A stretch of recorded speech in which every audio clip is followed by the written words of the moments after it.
Our third element is we have to think as Republicans long term, right? We have to understand that our battle is not now, it's 25 years from now. So we as Republicans think short term. So we tend to think, from ROI, quarter to quarter, maybe at most year to year. Democrats are thinking 20 years out. China's thinking 25 years out. So we have to do the exact same thing. We got to begin to think 20, 25 years out. And when you do that, you say, okay, the Republican that votes for me from San Francisco 50% of the time is better than the Democrat who votes for me no percent of the time. Because the Republican from San Francisco that won 50% of the time won by 0.001% of the vote. So I'm going to go with this joker. And then as we then begin to anchor that ethos, we can go to the next one. Now, the problem is this. We win an election, we hang it up. The Democrats understood it wasn't enough to win an election. Mm-hmm. Now I've got to get that election and get in academia. I've got to get into the elementary school levels. I got to get into high school. I got to get into sports, right? I got to get into theater. Mm-hmm. One of the things that we have conceded as conservatives is we conceded Hollywood. Yeah. Now, I know people want to say, oh, Dinesh D'Souza, great guy. I actually know him. When I say I know him, I don't know. I know him pretty well. I've had a couple of hours conversations with him. But he makes movies that are targeted towards a conservative audience. Right. Thinking long-term, what we need to do is make great movies that aren't necessarily targeted towards a conservative office, but has the subtle points. They're pro-America, right? Mm. And we know this because we've experienced this. We've watched shows before that are pro-American shows that everybody likes. Last Man Standing, right? To a large extent, now some more traditional Christians may have a problem with this show, but Modern Family maybe had 2 or 3 political jokes in there, but they largely stayed away from politics. Right? So we need to do the same thing. We need to have and support programming that's pro-America, but not over the top pro-Trump. Yeah. That's just good movies that don't say every single conservative is some kind of hillbilly in a hole with snakes, worshiping snakes. Yeah. The problem is you require long-term thinking. You require a lot of covert support to accomplish something like that. Because if D'Souza wants to produce a film, I also, I like his work, but if he wants to produce a film, he can tap explicitly political people to help him fund that and to help work on it. Who exists that you can tap to produce content that is sort of passingly conservative? Do we even have the infrastructure to fund an operation like that? Yeah. So this goes back to what I said in the earlier interview. You got to create relationships. Right. So then, now remember, unless it's a publicly traded company, all the investors and stuff that put up the money, it's not, and for most films, it doesn't work. It's not working this way. Right. They're not publicly known. They're not publicly out there. So you begin to build relationships.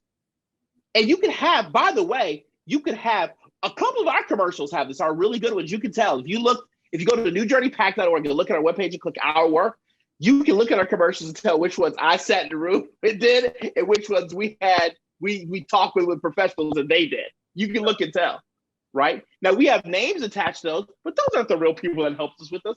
Those are relationships that we built from people who said, we agree that the wanton abortion of 3 million Black babies a year is crazy.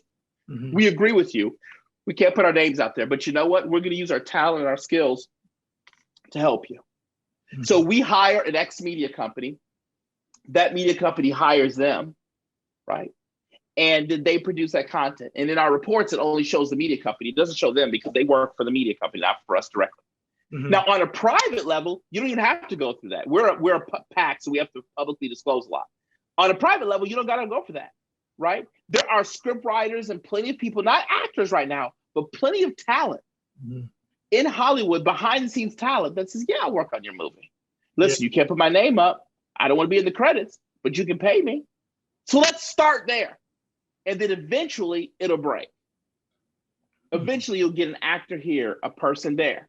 Or someone like Disney will, for lack of a better term, F up like they did with Gina. I forgot her name, the woman that played in Star Wars Mandalorian. F up. They'll lose her, and then we can scoop up talent like the Daily Wire did.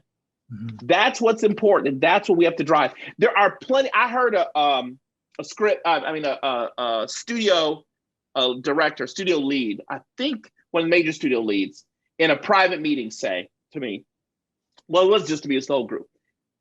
He said, listen, there are tons of scripts that are turned down that I think are really great scripts. Well, guess what?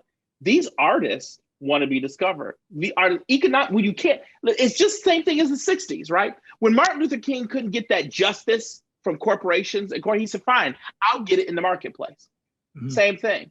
Take our conservative dollars, still support Dinesh D'Souza, but let's go out, build our own movie studio for Pete's sake. Tyler Perry did it. Tyler Perry did a movie studio off of movies where he dresses up as a Black female grandma and a satire, and he built $100 million movie studio in Atlanta. We got Republican donors that can craft that out with no problem and not blink an eye. Get the studio director was fired. Get the 18 people that were thrown off of Twitter, mm-hmm. and build a movie studio. There's I can't mention their name because I know that there's a family that owns a bunch of movie theaters in Texas. They have a good in the movie business. They need someone to start with. We got to begin to think outside our normal thinking. Banking. Why hasn't conservatives stood up and said, you know what? Conservatives are getting kicked off of Chase and PayPal, getting kicked off this. Guess what? We're going to start our own banking infrastructure system. Yeah. I don't know why. I mean, there's just so much we can do. We have it because we're thinking short term. We're not thinking long term. Yes, you're going to say, oh, if I start a bank now, it's going to have like 30,000 members. We're not thinking now. You're thinking 20 years from now. Right. And this connects so. Now, by the way. Oh, yeah. This connects. Go ahead. No, I'm sorry. Go ahead. This connects so brilliantly to what you were saying earlier about how this stuff has to be motivated by something more than just talking points. You have to tap into what people actually believe. You have to listen to their actual core values, and you have to access that in a way like Trump did. Because if you're going to ask somebody to think on the multi-decade or the half a century timeline, they have to be motivated by something deeper, whether that's religion or a sense of connection to their community or patriotism or nationalism or populism. Yeah. You have to start accessing those to get people to think in these long-term scales. I said this back 4 or 5 years ago when Hollywood was started having problems. It started with the Tuskegee Airmen. George Lucas, I think, was the one, the Star Wars guy, did a movie called Tuskegee Airmen.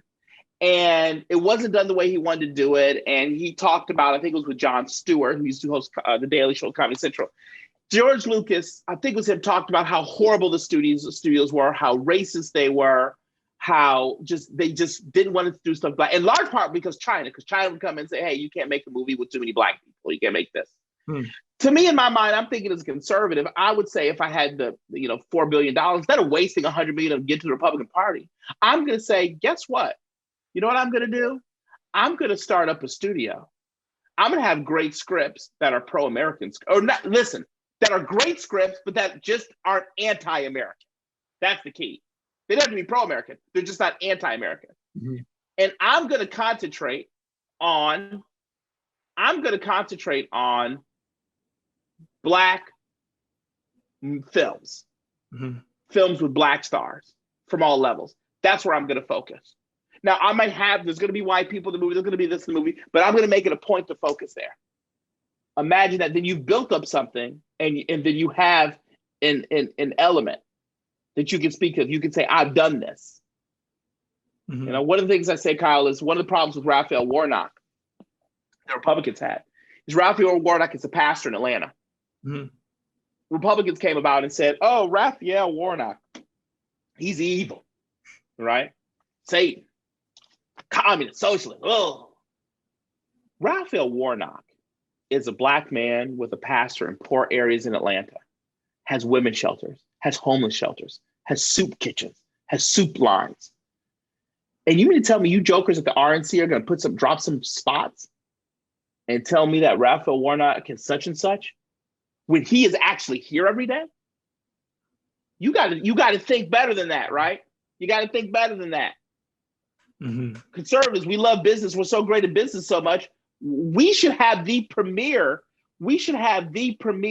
organization out there to support Black entrepreneurship. Now, the problem is this. Conservatives want to say, well, why does it have to be Black? It can be American. Whoa. right? That's what conservatives want to say. Now, what's crazy to me is conservatives say all that mumbo jumbo and nonsense. But when it comes to their business, they don't say that stuff.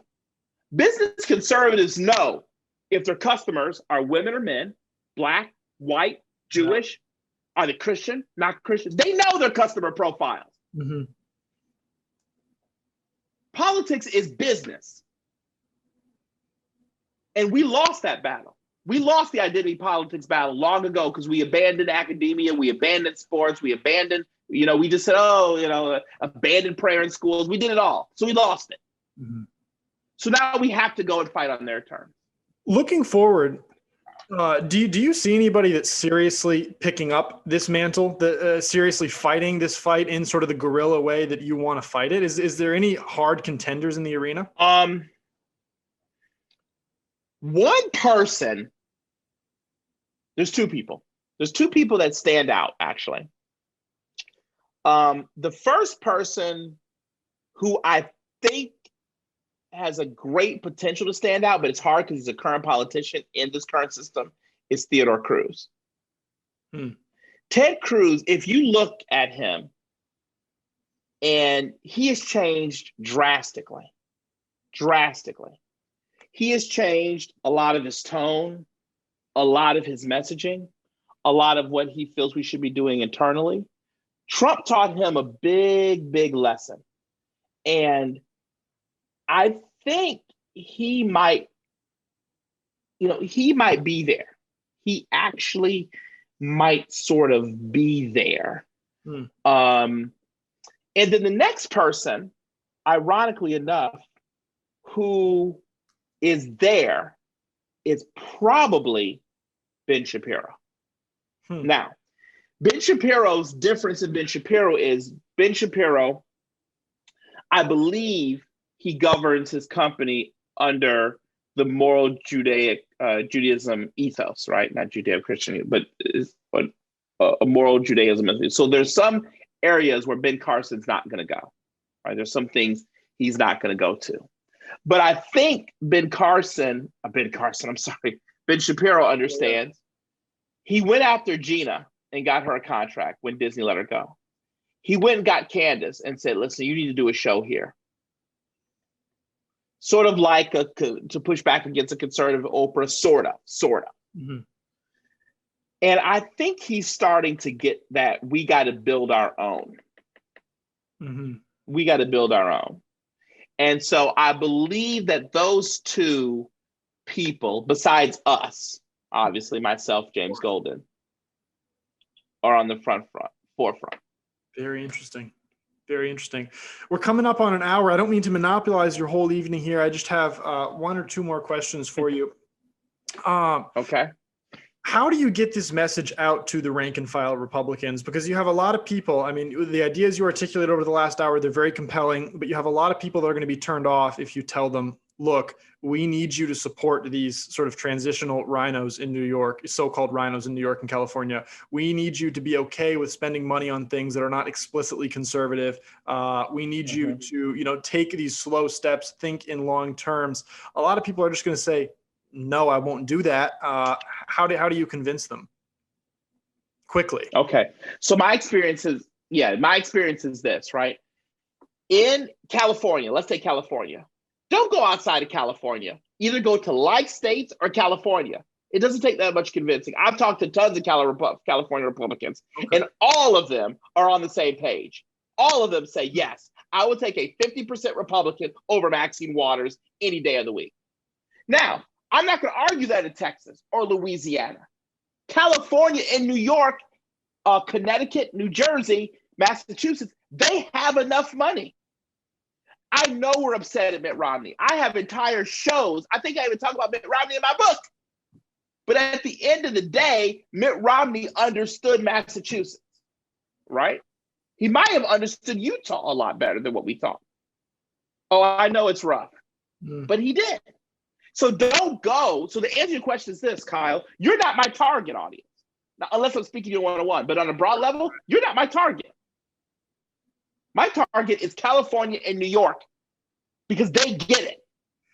My target's not the Texas Republican.